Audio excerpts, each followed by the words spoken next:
Hola, ¿qué tal amigos, amigas? Bienvenidos a este su programa Tómala a través del canal MX, el canal de México. Vamos a presenciar ahorita una conferencia de prensa con el senador presidente Gerardo Fernández Noroña y la senadora Beatriz Robles Gutiérrez. El día de hoy nos acompaña nuestro compañero presidente del Senado de la República, el senador Gerardo Fernández Noroña. También nos acompaña nuestra compañera senadora de la República por Querétaro, la maestra Beatriz Robles Gutiérrez. Asimismo, contamos con la presencia de nuestro compañero diputado federal, el doctor Luis Humberto Fernández.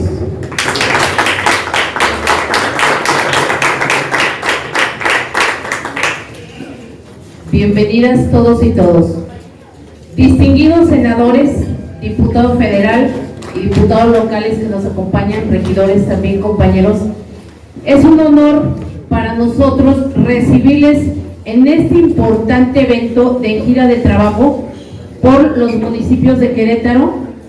Su presencia refleja el firme compromiso para trabajar en el segundo piso de la cuarta transformación de la vida pública en México, de manera conjunta y en beneficio de nuestro municipio del Marqués y de nuestro estado y por supuesto de nuestro país.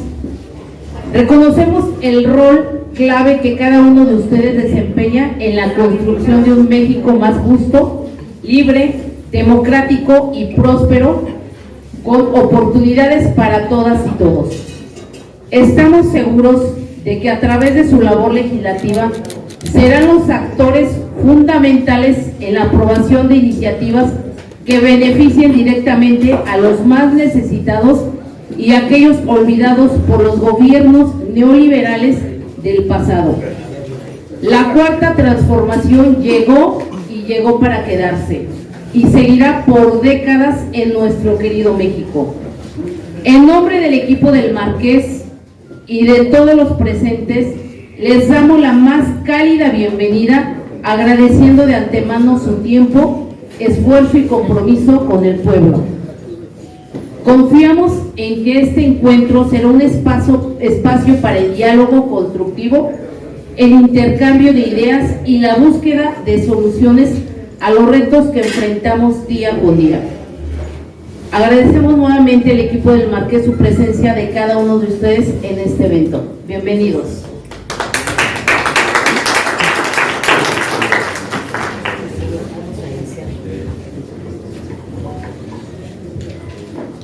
Iniciamos nuestra rueda de prensa y le damos la palabra a nuestro presidente del Senado, el senador Gerardo Fernández. Muchas gracias, muy buenos días a todas y todos, muchas gracias por su puntualidad. Nosotros llegamos exactos, tomamos providencias porque traemos hoy estamos de luto en primer lugar, estamos de luto. El día de ayer por la noche nuestra compañera, gran compañera Ifigenia Martínez y Hernández, larga vida Ifigenia, falleció. Es una pérdida muy grande para nuestro movimiento. La verdad es que yo sí, la sesión de Congreso General del 1 de septiembre, no estar muy contentos, estaba ya por la edad, alguna dificultad mínima para moverse, pero estaba bien en términos generales. Y el 1 de octubre, en la toma de protesta de nuestra compañera presidenta Claudia Sheinbaum Pardo, sí vi, primero por sorpresa, el deterioro de su salud en un mes. Después me enteré que había estado en terapia intensiva los días previos a la toma de protesta. Ya estaba en silla de ruedas, necesitaba oxígeno supletorio. Hizo un esfuerzo enorme, la verdad fue una hazaña lo que hizo el 1 de octubre. Pues lo vieron, no podía sostener incluso la banda presidencial. Hizo un gran esfuerzo. Está muy contenta, fuimos muy cálidos, tanto el compañero presidente López Obrador, la compañera presidenta Claudia Sheinbaum Pardo, un servidor con ella, y los compañeros, compañeras. Lamentamos muchísimo su fallecimiento. Ayer platiqué con Ricardo Monreal, que encabeza la fracción mayoritaria de Morena en la Cámara de Diputados, y quedamos en que no fuera una sesión, un homenaje solo de la Cámara de Diputados, sino que fuera sesión de Congreso General. Ella fue senadora de la República en 1988, cuando jugó ese papel extraordinario en el núcleo duro de la corriente democrática con el ingeniero Cuauhtémoc Cárdenas, Porfirio Muñoz Ledo y ella. Porfirio y ella fueron senadores por el entonces Distrito Federal. Volvió a ser senadora la pasada legislatura por el grupo parlamentario de Morena. Estaba muy contenta el 1 de octubre. Pues la vamos a echar mucho de menos, pero como pasa cuando muere algún ser querido, pues vive en el corazón de cada uno de nosotros, de nosotras. Pues larga vida a Ifigenia Martínez Hernández. Y luego, el viernes que yo venía a una gira por la Sierra Gorda de Querétaro, ya me quedé a dormir en San Juan del Río para estar más cerca, no echarme las 5 horas desde la Ciudad de México, y me convocaron a una reunión de urgencia. No, bueno, ya van 2 veces ahí que no puedo llegar al lugar, ya ahora sí que la tercera va a ser la vencida. Tenemos que reponer esa fecha. La vez anterior anduve con un gripón marca Llorarás, que yo hasta pensé que era COVID, pero no fue así. Y bueno, estamos acá. Fíjense que está otra vez en el centro del debate lo que llaman reforma al Poder Judicial, que ya eso no existe. No hay tal reforma al Poder Judicial. Hoy estamos hablando de una Constitución reformada. Ya es ley vigente y además es nada menos que la Constitución. Entonces me resulta simpático, por llamarle de alguna manera, que la Suprema Corte de Justicia de la Nación quiera revisar la constitucionalidad de la Constitución. Mira qué cosas tiene uno que escuchar. Ahora resulta, la Suprema Corte de Justicia ya solo le falta emitir un resolutivo que diga la Constitución soy yo. Bueno, ya para que quede más o menos claro en qué delirios andan. Yo me pregunto dónde estudiaron Derecho. O sea, no hay ningún recurso que pudiera detener en su momento la reforma. Y no hay ningún recurso que pueda detener la Constitución. Y tampoco existe ningún recurso que pueda detener el proceso electoral, ni el que se va a hacer en junio de 2025, el primer domingo, para elegir a las personas juzgadoras, ni para detener ningún proceso electoral. En el municipio más modesto, del lugar más recóndito de la patria, no hay un recurso para detener un proceso electoral. Entonces me sorprende la ignorancia o la mala fe, o ambas, de 8 ministros de la Suprema Corte. Como lo dije en la semana, vuelvo a hacer un llamado a la prudencia, vuelvo a hacer un llamado a la responsabilidad, vuelvo a hacer un llamado al respeto al marco constitucional, porque ya lo dijo la compañera presidenta Claudia Sheinbaum, vamos a hacer la elección de las personas juzgadoras el primer domingo de junio de 2025. Entonces, ¿para qué complicar las cosas si de todos modos se van a llevar a cabo? De hecho, no estoy siendo maldoso, pero sí quiero decirles que mañana va a haber una sorpresa importante por la mañana en este tema importante. No puedo adelantar más, pero acredita que seguiremos avanzando en la realización de la elección de las personas juzgadoras.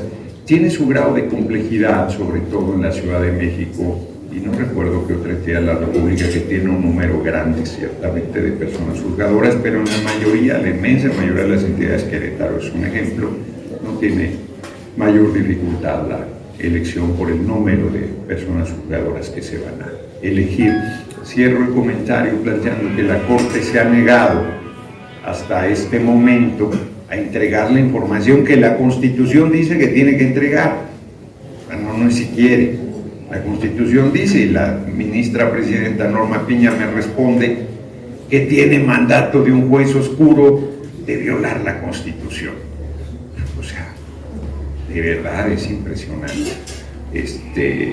lo que hay que oír. Pero bueno, nosotros de cualquier manera tenemos la información, es pública, tenemos ya la información, pero queremos que nos la den oficialmente, que es la obligación de la Corte hacerlo. Quizás la única información que faltaría, pero yo creo que ni la Corte la tiene porque estoy seguro que no ha hecho su tarea, es conocer qué personas juzgadoras van a participar en el proceso electoral. Porque quiero recordarles que el único poder de la República que tiene 2 vías para proponer es la Corte, es el Poder Judicial, mientras que el Poder Ejecutivo y el Poder Legislativo podrán proponer cierto número de candidatos.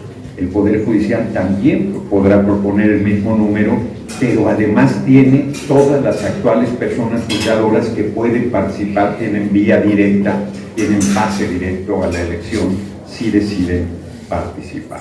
Entonces, se van a ir aclarando el 16, queríamos hacerlo, pues si se podía antes, nuestra fecha máxima para emitir la convocatoria, me refiero a la Cámara de Senadores, de la elección es el 16 de octubre y lo haremos en tiempo.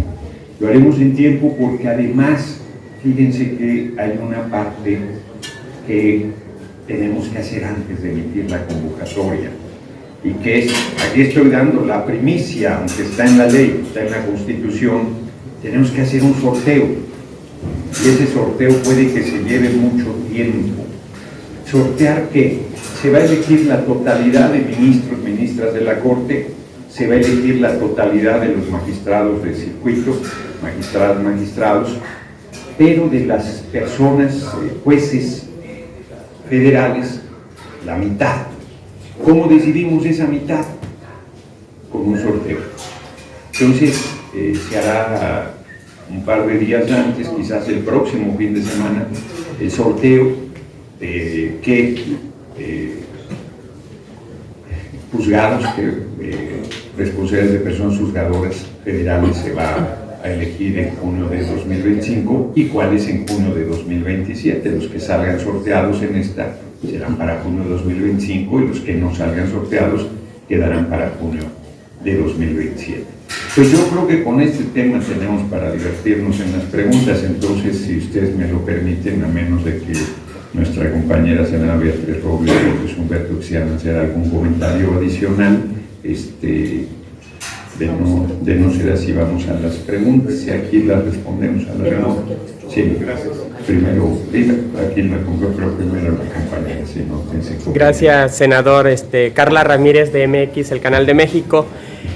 Preguntarle o qué mensaje le enviaría a los trabajadores de la Suprema Corte de Justicia en el estado de Querétaro, ya que se manifestaron el día 4 de septiembre, hicieron una manifestación ahí en Plaza de Armas frente al Palacio de Gobierno y pues ellos manifiestan que el movimiento de la Cuarta Transformación quieren imperar al ser banda más. ¿Qué mensaje le envía a estos trabajadores? De hecho, pues eran supuestos trabajadores que también estaban personal de lo que es el gobierno del estado de Querétaro también participando. Le termino la segunda pregunta. Si quieres respondo esta porque luego se me olvida, ya me estoy haciendo viejito.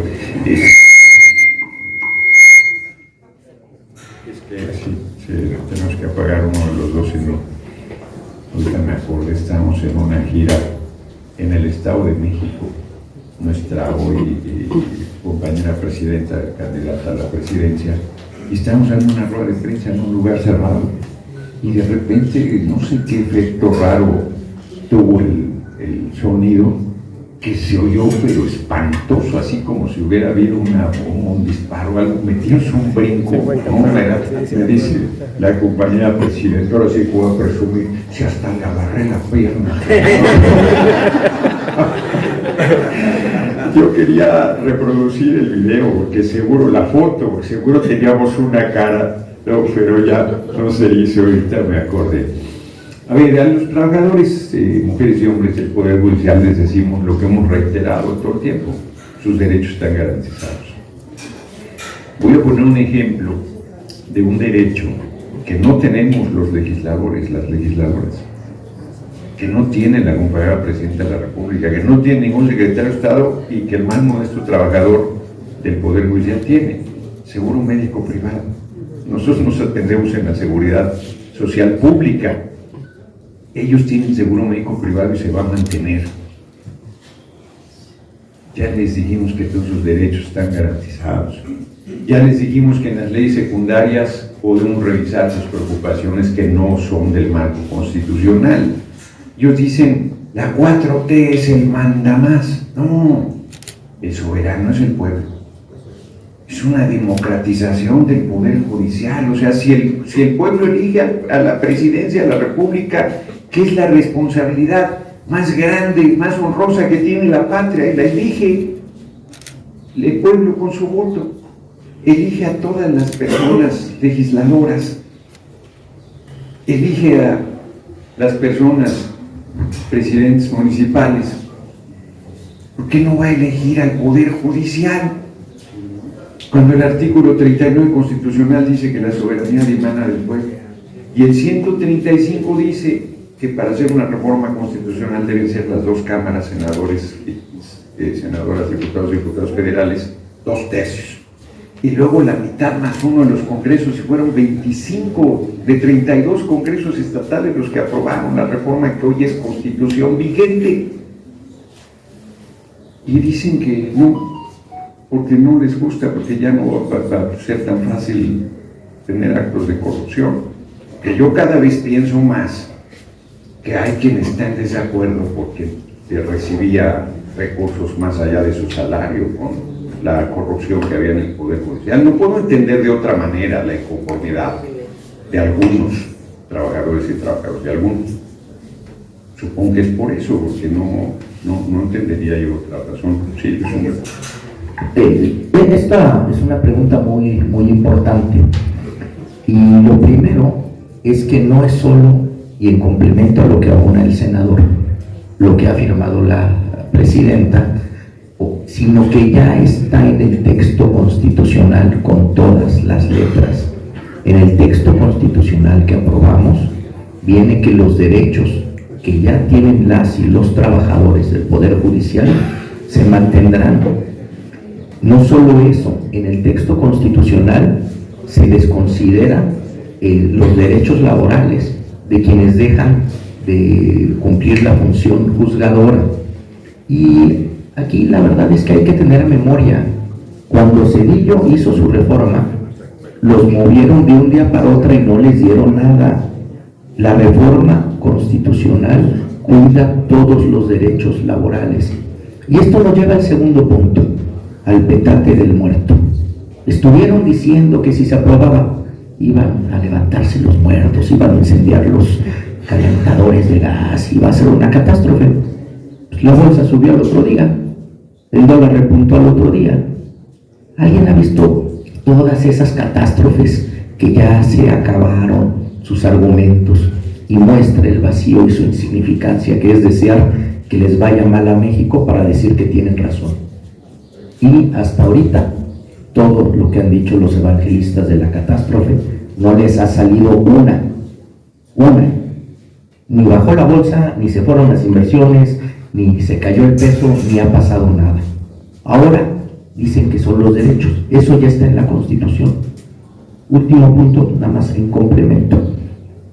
Después de la reforma hubo un evento en México muy importante, se llama World Law, que es la unión de todos los despachos de abogados más importantes de América Latina, incluyendo los de los petroleros de Texas, de Estados Unidos, de todo.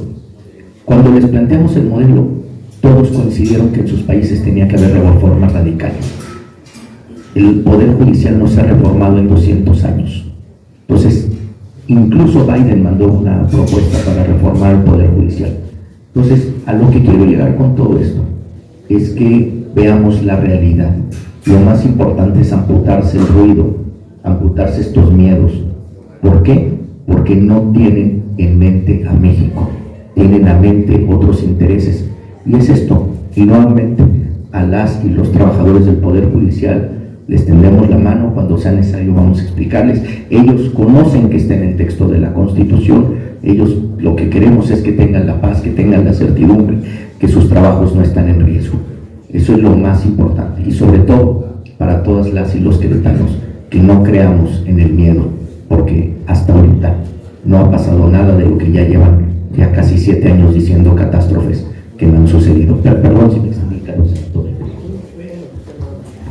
Y yo nada más quiero complementar, primero dar las gracias a todos los presentes, y quiero complementar por lo que decía nuestro senador. El día que nos invadieron la Cámara de Senadores, la tomaron y estaba un trabajador, supuesto trabajador de la Suprema Corte de Justicia, que se metió hasta la mesa directiva, hasta arriba, y decía, miren cómo me están tratando y nos están tratando mal.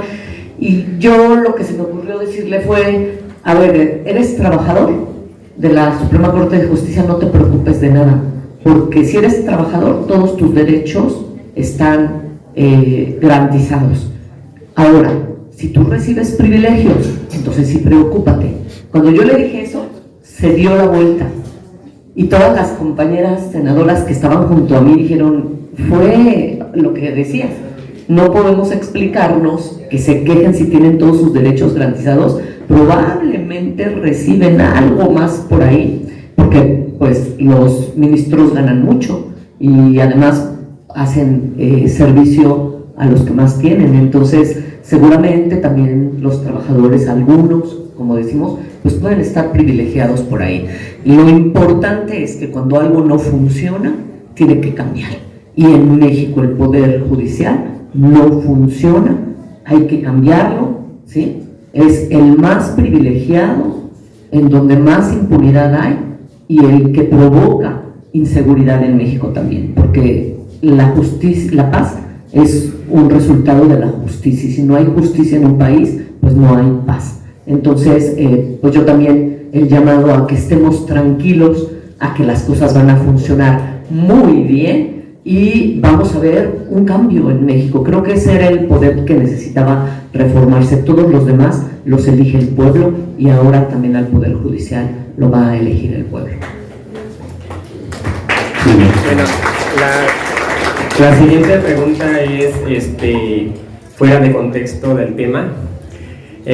Aprovechando que está el diputado federal, usted como presidente de la Cámara de Senadores, la senadora Beatriz, y diputados locales, hay un problema en el estado de Querétaro, pero también a nivel nacional, con respecto al servicio que prestan los mecánicos. Es un problema de acto de corrupción, mecánicos automotriz, que llevas tu vehículo, te piden una cantidad, te dan vueltas y vueltas, y a veces pasan 6 meses, a 8, hasta 1 año y no te entregan el vehículo. ¿Qué pueden hacer ustedes como legisladores, como senadores, como diputados para poder regular a los mecánicos a nivel nacional? Gracias. No, regulado está. Hay que ir a la Procuraduría Federal del Consumidor y ahí se mete la queja correspondiente.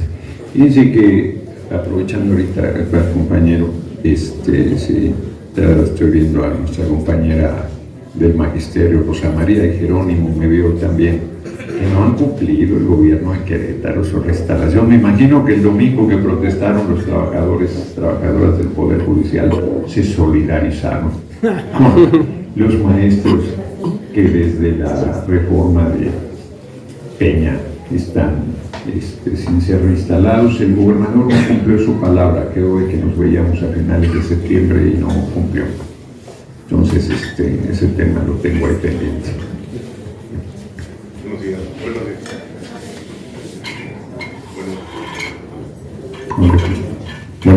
Buenos días, Rafael Piña, de Conversatorio.mx. Con ellas, Luis Humberto, senador, senadora,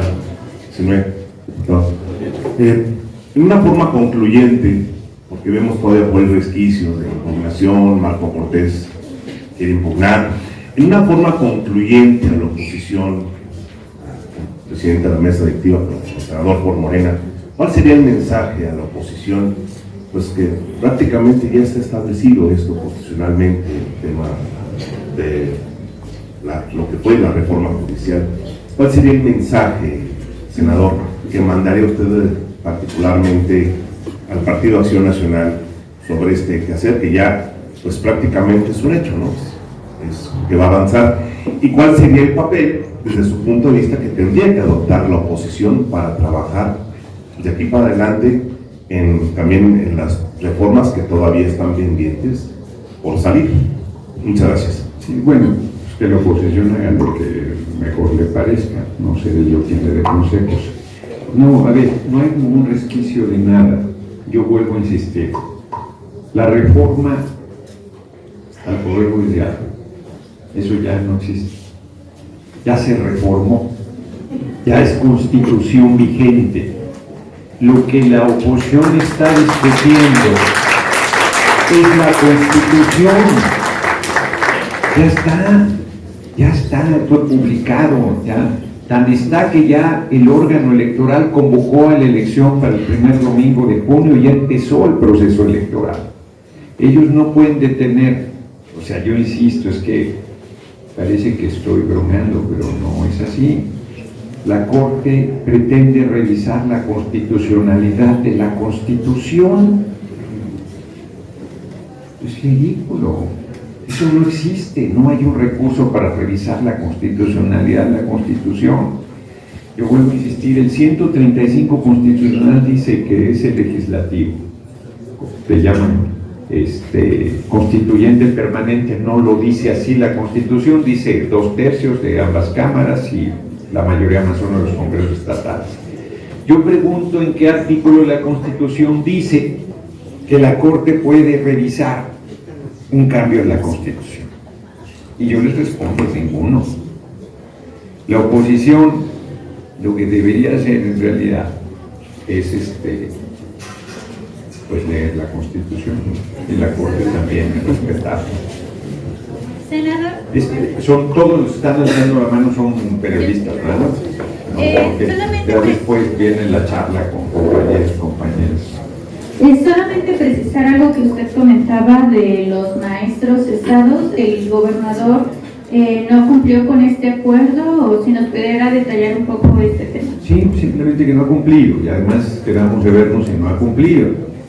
Y ya la federación hizo todo lo que tenía que hacer, están los recursos, está todo, y el gobernador no ha cumplido. Entonces tengo que verlo. Se me hace que le voy a hablar por el teléfono rojo, pero se me hace que ese teléfono no es de adorno, porque no contestó la ministra presidenta. Vamos a ver si contesta el gobernador. ¿Y en septiembre era la reunión? Sí, antes de que terminara septiembre quedamos de vernos. De hecho, estuvimos en comunicación, por eso me extraña, porque fue correcto. Me pidió que esperaran a que pasara lo del 15 de septiembre su informe, que fue por esas fechas, y que después nos reuniríamos. Y todavía pasando esas fechas me llamó, y luego ya, ahora sí que no supe más. Entonces, yo espero que ya restablezcamos la comunicación y resolvamos lo de los maestros y maestras cesadas. ¿Hay otros pendientes de...?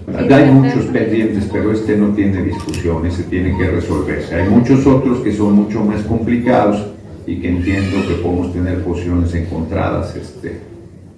Resolvió fatal lo del fiscal, cualquier cantidad de cosas, pero este tema se debe resolver.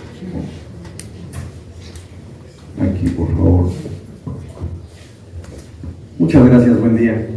Senador, entendemos, habrá elecciones el próximo año. Bien, la pregunta sería, mi nombre es Francisco Dávalos, programa Caso en Concreto. ¿Cómo garantizar la actuación de aquellos que queden como titulares de esos órganos jurisdiccionales en pro de la justicia y de los valores de la Cuarta Transformación? Esa sería la pregunta.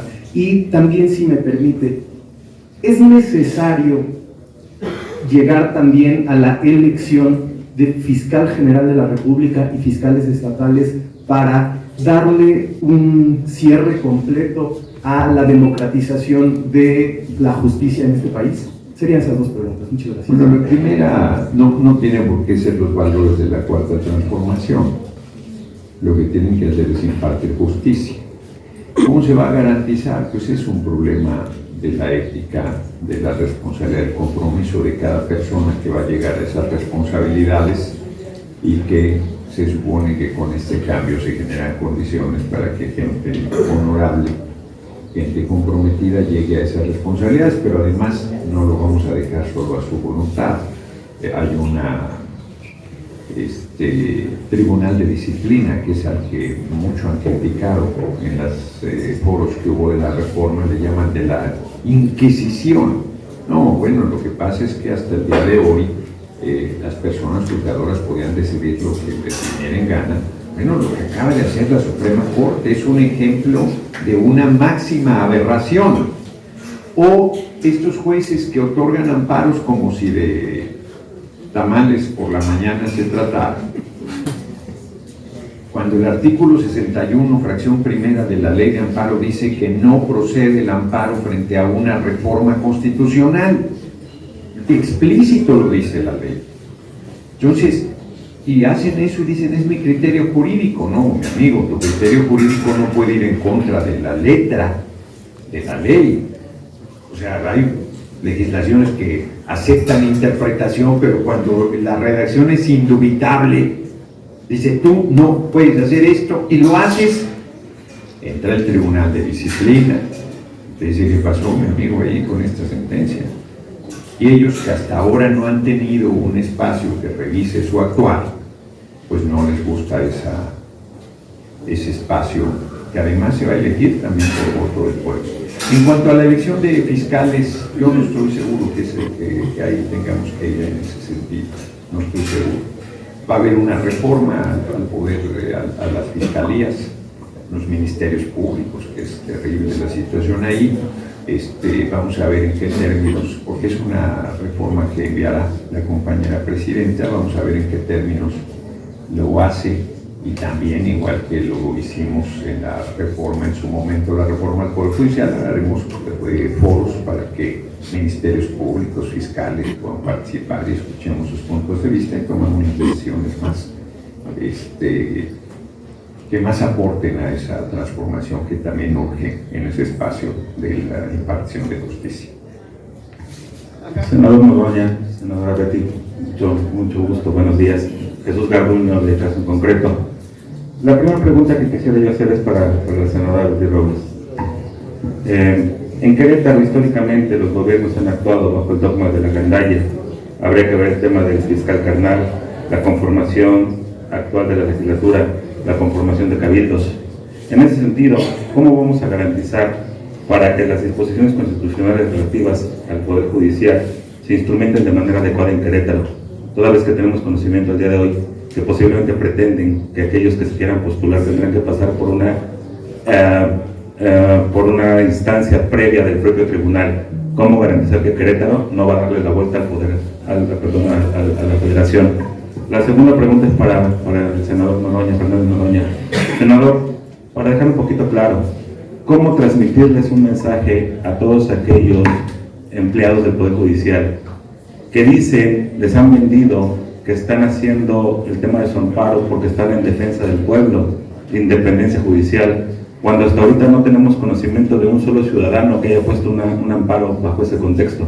El amparo que existe es defendiendo derechos laborales. Muchísimas gracias. Bueno, pues gracias por la pregunta. Ya sabemos que en Querétaro hemos tenido en estos últimos meses pues muchas demostraciones de agandalle, ¿no? Cambiaron la ley orgánica del Congreso pues para quitarnos la Jucopo, cuando nosotros tenemos el mayor número de diputados locales ganados.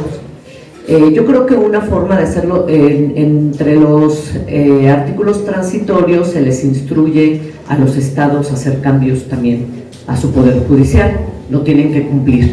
Ahora tenemos nosotros mayoría en el Congreso, lo que nosotros nos tenemos que preocupar es porque tengamos unidad dentro del Congreso para poder lograr que se den los cambios. Ese es un compromiso, además no es que queremos o no queremos los diputados locales y nosotros tenemos que hacerlo porque el pueblo decidió que tuviéramos mayoría, la coalición de PT, Verde y Morena.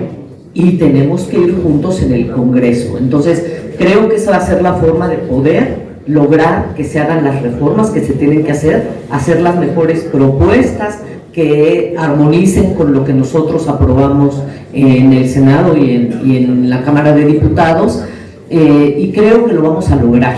O sea, no estábamos acostumbrados en Querétaro a que teníamos mayoría, es la primera vez que tenemos mayoría y la tenemos que aprovechar. Es un compromiso con el pueblo de Querétaro y ese compromiso, créanme, que lo vamos a buscar, lo vamos a lograr, y pues al final de cuentas el que no entienda, yo lo digo abiertamente porque no somos tapadera de nadie, el que no entienda se va a ir al basurero de la historia, independientemente de quién sea, porque el pueblo no es tonto, tonto es el que cree que el pueblo es tonto. Entonces yo dejaría ahí, lo que vamos a buscar nosotros es la unidad entre todos nuestros diputados y todos nosotros, para que podamos en Querétaro, además, en el 2027, contar otra historia y poder lograr que finalmente a Querétaro llegue el bienestar al pueblo. Gracias. En el tema de la unidad, desde la gira pasada que hice, la unidad es muy importante. El gobierno de Querétaro y Acción Nacional pretende, estaba preguntando a Luis Humberto ahorita, porque no había comentado con los compañeros, habían querido agandallarse un par de diputados locales, al final eso no prosperó, se ratificó la voluntad del pueblo de Querétaro, se tiene mayoría, entonces la unidad va a ser muy importante. Y ahí sí podría el Poder Judicial, si aquí se hiciese en Querétaro o en algún otro congreso del Estado, una legislación que no respetara lo que dice el marco constitucional, ahí sí se podría modificar. En cuanto a los trabajadoras del Poder Judicial, inclusive algún sector de la población que tiene preocupación por los cambios que se hicieron a la Constitución y que ya están vigentes, yo les diría que pues, va a ser el voto de la gente. Por ejemplo, aquí en Querétaro, la derecha tiene una votación importante. Bueno, pues eso se va a manifestar en la elección de las personas juzgadoras. Me dice Luis Humberto que no por mucho, pero tiene, o sea, no es cierto que vaya a haber, pero además el proceso, ya lo van a ver ustedes, el proceso de elección de quienes van al proceso electoral va a ser yo tengo la impresión, ya lo verán ustedes, que no tiene manera de manipularse. De verdad, las mejores personas, los mejores perfiles son los que van a ir a la elección. Si nosotros somos los primeros que nos interesa que haya justicia, somos los primeros que nos interesa que las personas juzgadoras actúen con imparcialidad. No, nosotros no queremos que sean parciales hacia nosotros, no queremos reproducir lo mismo, porque además lo que queremos es que el pueblo, que es todavía el más afectado de que no haya impartición de justicia, tenga justicia, que no sea el dinero el que resuelva, que sea quien tenga la razón. Eso es lo que queremos, eso es a lo que aspiramos. Y la oposición debería coincidir en esto. Cierro, no me voy a alargar más en esta respuesta, pero la oposición dice, y el propio Poder Judicial dice, sí se necesita esa reforma, pero no esa. Pues ¿cuál entonces? Aunque ya ni siquiera aplica lo de cuál, porque llegaste tarde en el ocaso de mi vida triste, pues ya fue, ya tuvieron su oportunidad, pudieron hacer la reforma, no la hicieron. Ya se hizo, ya es constitución, ya es ley vigente, no hay nada que discutir. Sí podemos discutir las leyes secundarias, sí podemos. Sí podemos enriquecerlas, sí podemos. Sí, la oposición puede jugar un papel relevante en esos temas, sí puede. Sí puede. Está en su derecho y está en su voluntad. Pero si asume la misma posición que en su momento en la discusión de la reforma del Poder Judicial, pues se va a quedar fuera de las decisiones. Si asume la misma posición que cuando hicimos el cómputo de los congresos estatales que no se presentó, pues solita se condena la intrascendencia, solita genera un vacío que no debería existir y que desde mi punto de vista es un error. Yo dije que no le iba a dar consejos a la oposición y ya le estoy haciendo algunos. Luis quiere comentar algo de la situación local. A ver, dos temas muy relevantes. Lo primero, a ver, con respecto al proceso, el proceso ya está muy claramente establecido en la Constitución y no se puede ir más allá de la Constitución. De verdad, qué bueno que ya le echen ganitas, pero no es así, no les da la Constitución. Lo segundo es que al final del día nuevamente lo que se muestra es el vacío del PAN. Criticaron una reforma sin tener nunca un proyecto diferente. Cuando nosotros fuimos senadores, cuando hemos sido diputados de oposición, siempre se contraponía A contra B. Aquí no hubo eso. Lo único que fue la negación absoluta frente a su vacío conceptual. Segundo, con respecto a que se vayan a dar cosas. Mira, yo he hablado con mi hijo y le digo que yo estoy consciente que en el mundo en el que voy a morir es diferente al que yo nací. Lo que no se han dado cuenta aquí es que el sexenio que iniciaron el Querétaro con el que inició el sexenio es diferente con el que va a concluir. Lo que deben de entender es que esto no va a cambiar, esto ya cambió. Entonces, querer aferrarse a una idea, a un concepto del poder que ya no existe, eso, ¿sabes a qué los lleva? A lo más peligroso en política, a perderle el miedo al ridículo. Se vieron ridículos, y perdón que lo diga así, pero esa payasada de un receso. Perdóname, no conté mis votos, dame chance. Eso es tan ridículo como el niño que no mete gol y vuela el balón para que los demás no jueguen. Es el ridículo. Y que regresaron del receso, pues fíjate que sigo sin tener los votos. En política hay que tenerle miedo al ridículo. Y ya se le perdió el miedo al ridículo porque no entienden que el Querétaro que van a entregar no es el que recibieron. Si ellos no entienden que la realidad política ya es otra, van a seguir en eso. Sería la cuenta. Muy bien, todavía varios años, pero yo creo que ya más o menos platicamos de lo fundamental. A ver, ahí tiene el micrófono el compañero. Rogelio Estrada de Metrópolis Querétaro y Noticias Querétaro. Agradecer a la senadora de la República, diputado Zulete Gil, Luis Humberto, y el diputado Mero.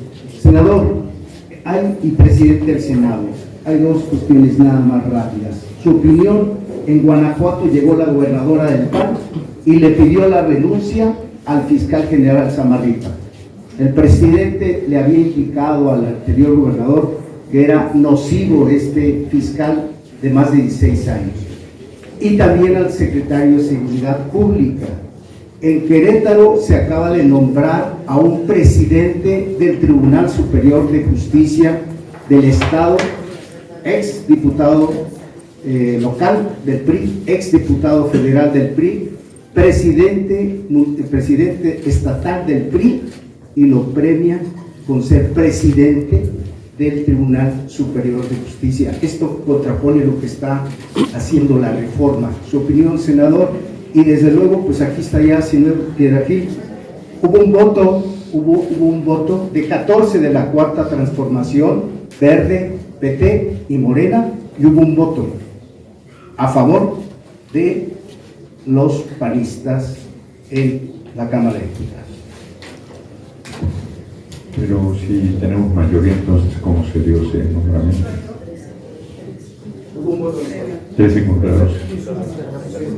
Ya. Del verde ecologista. Eso es.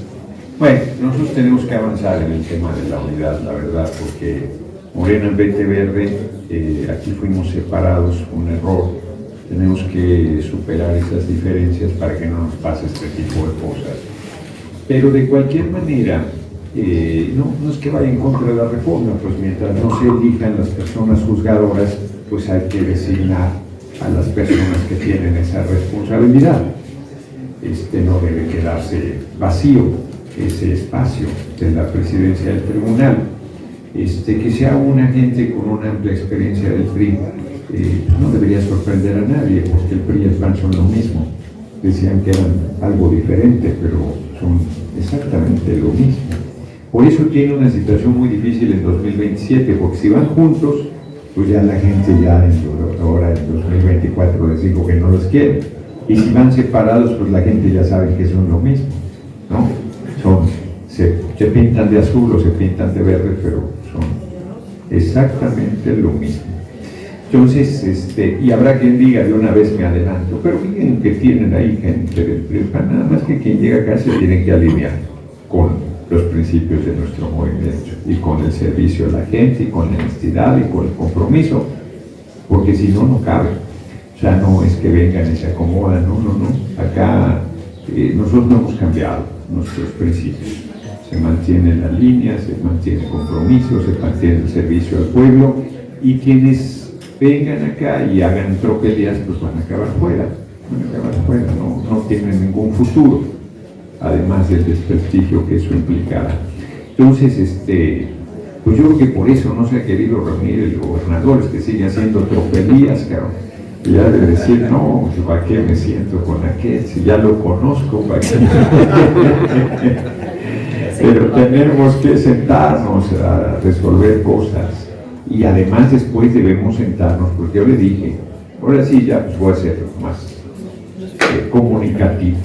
Yo le dije que quería ir con una comisión de compañeras, dirigentes de aquí del movimiento. Me dijo, espérame, hijo, pero no nos reunimos, yo ya nos reunimos con ellos. Así que déjame, lo dijeron. Sí, no lo pienso, sino que no sea tan brusco para él. Entonces, pues ya urge esa reunión. Yo mañana mismo lo voy a buscar nuevamente.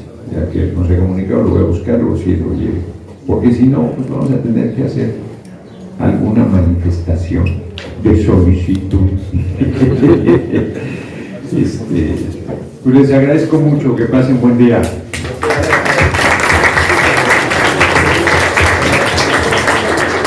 Bueno, pues esta fue la reunión con el senador Gerardo Fernández Noroña. MX, el canal de México.